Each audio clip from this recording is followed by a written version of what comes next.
مساءكم سعيد سيدتي وسادتي، وأهلا بكم في الحلقة الثالثة من برنامج كفاءات حول العالم. في هذه الحلقة قمنا بزيارة الأستاذ أحمد الهديم المحامي بهيئة بروكسل. زرناه في مكتبه وطرحنا عليه أسئلة تتعلق به وبشخصه ثم تصوره لعمل المحاماة هنا في بروكسل، ثم ماذا يمكن أن يقدمه لبلاده وكيف يتصور عمل المحامي في المغرب، ثم طلبنا منه أن يقدم بعض النصائح والتوجيهات للشباب، شباب بلجيكا وشباب العالم بصفة عامة.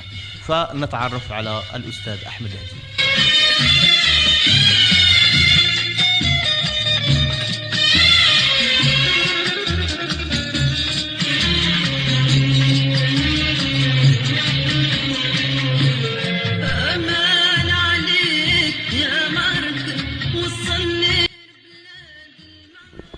Salam alaikum, marhaba bikoum, bienvenue à mon bureau, bienvenue à mon cabinet d'avocat. Donc, je m'appelle Ahmed Lahdim, je suis avocat inscrit au barreau de Bruxelles. Donc, j'ai fait mes études à l'université catholique de Louvain-la-Neuve. Donc, je suis d'origine marocaine, né à Bruxelles, donc plus précisément dans la région de Saint-Josse, dans la commune de Saint-Josse-Thénault.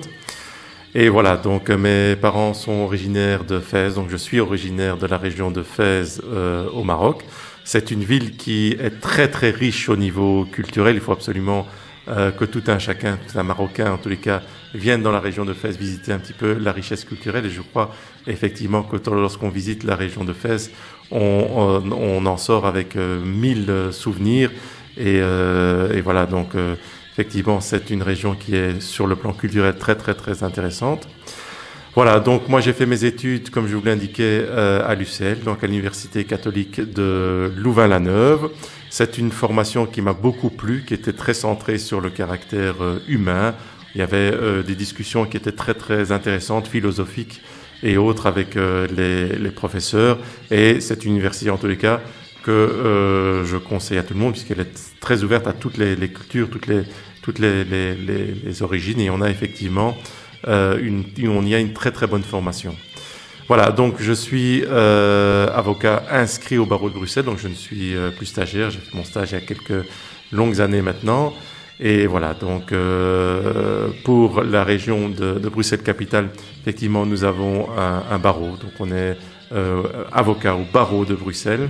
Et donc, sur le barreau de Bruxelles, il y a effectivement toute une série d'avocats qui sont de toutes les origines, de toutes les appartenances culturelles. C'est un barreau qui est très très riche.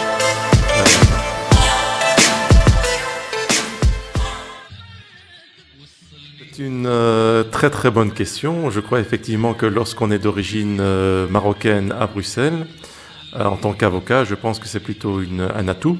C'est plutôt un atout qu'un handicap. Dans la mesure où, effectivement, à Bruxelles, comme chacun le sait, la communauté marocaine ou d'origine marocaine est importante. Et donc, on a effectivement toute une série de personnes qui viennent nous consulter, qui sont d'origine marocaine, justement parce que nous sommes d'origine marocaine, et ça crée une proximité, ne serait-ce qu'au niveau de la langue. Donc, ça crée effectivement des facilités au niveau de la communication. Et voilà, donc il y a c'est de la proximité culturelle également. Donc voilà, c'est plutôt un atout. Ça peut être comme ça dans d'autres domaines également. Je crois que j'avais un ami qui est médecin et qui me disait la même chose. Il me dit, en tant que médecin à Bruxelles, on a effectivement beaucoup de patients qui sont d'origine marocaine et qui veulent justement un médecin d'origine marocaine pour pouvoir se livrer plus facilement, pour des facilités au niveau de la communication, pour la compréhension aussi, au niveau de la compréhension au niveau de la culture. Et pour répondre à votre question, je pense que c'est effectivement plutôt un atout. En tous les cas, je parle pour la région de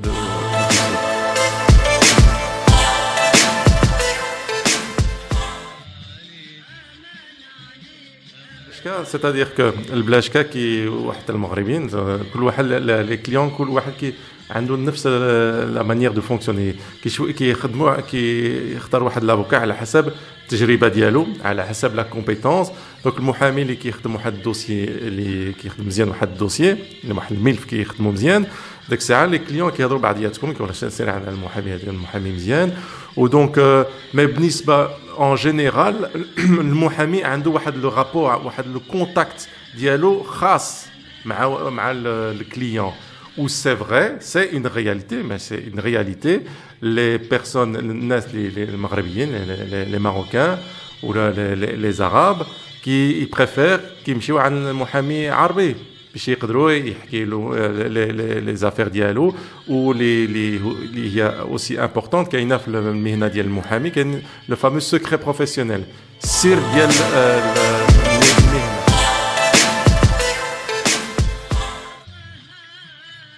Il est important de préciser qu'en 2013, il y a une charte qui va couvrir le projet de code de procédure pénale donc au Maroc. C'est une chose très importante.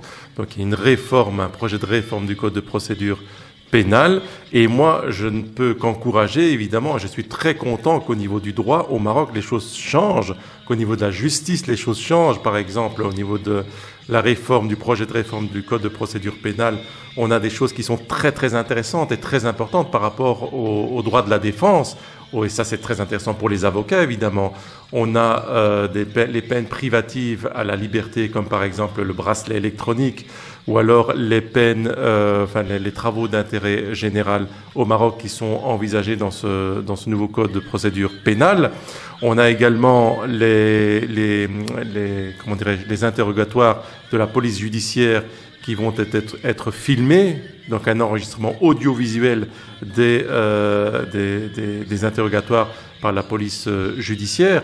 Donc ça, le code de procédure pénale, c'est très intéressant. Moi, quand j'ai vu que ça bougeait beaucoup au niveau à ce niveau-là au Maroc, je me suis réjoui, évidemment, c'est très important. Et sans oublier, évidemment, quelque chose qui est essentiel, qui est la nouvelle constitution de 2011. On a une nouvelle constitution qui est magnifique, où on parle des droits de l'homme, donc des droits individuels et des droits collectifs. On a renforcé, avant ça existait déjà, mais on a renforcé les droits de l'homme. Et ça, effectivement, à mon sens, c'est très très intéressant. On a garanti les droits de la presse, les droits des journalistes, le droit de réunion, le droit de manifestation. On lutte également contre la discrimination. Ce sont des choses qui, à mon sens, sont très très importantes et fondamentales par rapport aux libertés individuelles de chacun et par rapport aux libertés collectives, comme je l'ai expliqué, le droit des syndicats, les droits de l'opposition au niveau du Parlement. On a effectivement dans la Constitution quelque chose qui est très intéressant, c'est qu'on dit clairement que le Maroc est une monarchie parlementaire, constitutionnelle et sociale. Donc ce sont des choses qui me semblent très intéressantes. Ce sont une grande marche en avant. Et donc si moi, un jour, je devais pour une raison ou une autre m'installer au Maroc de manière définitive, je m'engagerai évidemment dans toutes ces réformes qui ont été lancées par les autorités marocaines et par le roi évidemment qui a ouvert cette voie-là. Je me lancerai évidemment, j'accompagnerai dans la mesure de ce que je peux faire et du possible toutes ces réformes qui me semblent être très intéressantes et qui sont dans l'intérêt de...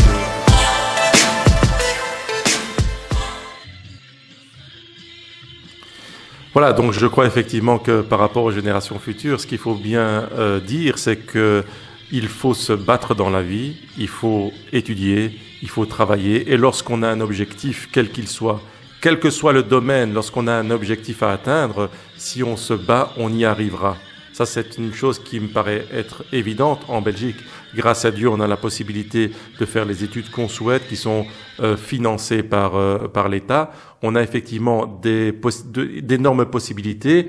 Et par rapport aux jeunes qui sont en décrochage scolaire, je crois effectivement qu'il doit y avoir un soutien, que ce soit de la famille, que ce soit des proches, que ce soit des associations, des maisons de quartier. Il faut effectivement qu'il y ait une entraide. Et à partir du moment où, comme je l'indiquais, on poursuit un itinéraire et qu'on a un cap, à ce moment-là, je crois qu'on peut y arriver. Et il suffit d'avoir de la volonté, beaucoup de volonté, et on peut arriver à ces objectifs.